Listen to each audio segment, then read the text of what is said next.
And don't expect that if the person is still alive, they will respond exactly as you would like them to. What matters is that you have fulfilled your duty that each of you has played. What is in their positions, none of us will be held accountable for. What was not in their possibilities, because they had no access to the mood of others' understanding. Everyone has responsibility for what they can do personally, of how one can approach things personally, of how one can foster a sense of ease. Engage in a dialogue, even if the person I'm replying to, I'm addressing each of you, not just those present. In this room,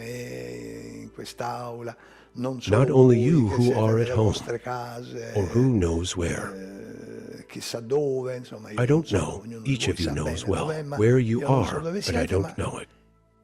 Even those who will come next year, or in 2 years, and they will hear this sacred speech on karma and reincarnation, they too will have the opportunity. If they have an honest desire, let's return to our previous topic about honesty, where people want to be honest no matter what, without having a counterpart. If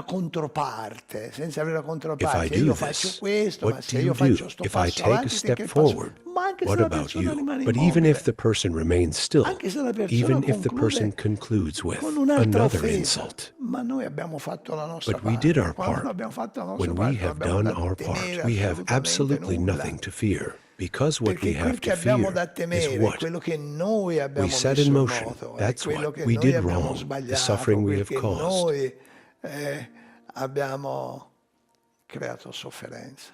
That's how important repentance is, how important it is to take a constructive approach. We don't have to be there to measure how much the other comes towards us.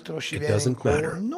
If they make an effort to compromise, it's better for them, not for us.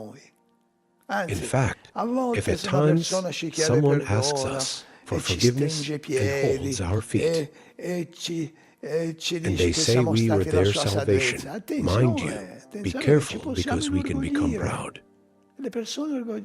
Proud people get stuck in their spiritual evolution. It's truly a barrier, sometimes a setback. So, we have to be extremely careful. We have to do our duty without expecting anything in return. Without expecting anything in return, not even zero. Do it just for the pleasure of doing it. It's not necessarily pleasant to put on motion this process. But we have to do it. We simply have to. It's not like the legal disputes in the conditioned world, where one goes to a good lawyer who can defend them, even when they are in the wrong. That's not how it works here. It is totally beyond our possibilities. If we don't let go of our inner tensions, if we do not purify our psyche, if we don't work through our own issues, if we don't settle for an armistice, but achieve genuine peace, since we are for peace, but if someone wants war, they will take charge of all the responsibilities, and then our karma follows different directions. But as long as people remain fighters, paradoxically, they are linked, they get sad, they massacre each other.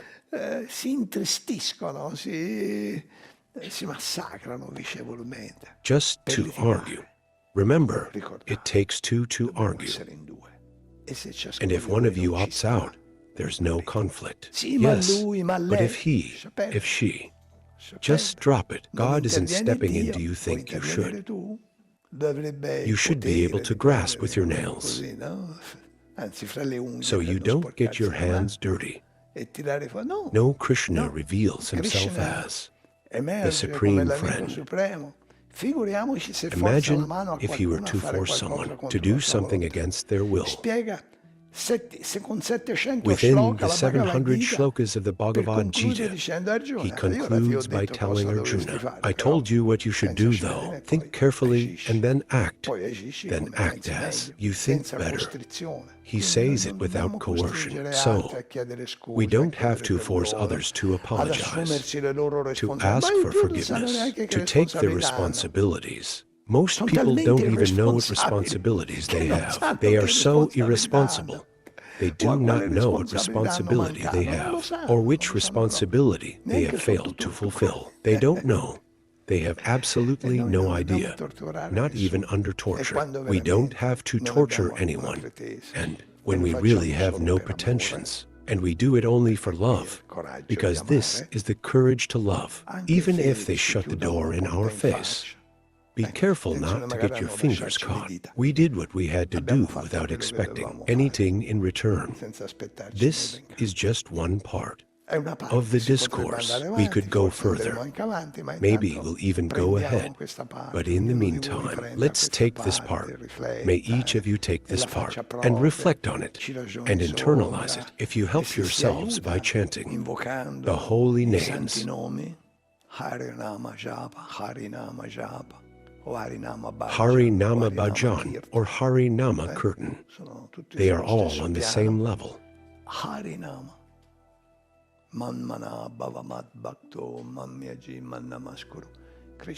Krishna says in the 18th chapter, we are almost at the end of the Bhagavad Gita. He says, always think of me, remember me. Offer to me whatever you do. Respect me.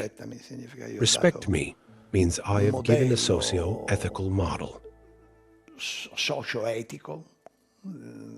A behavioral model that is precisely ethical.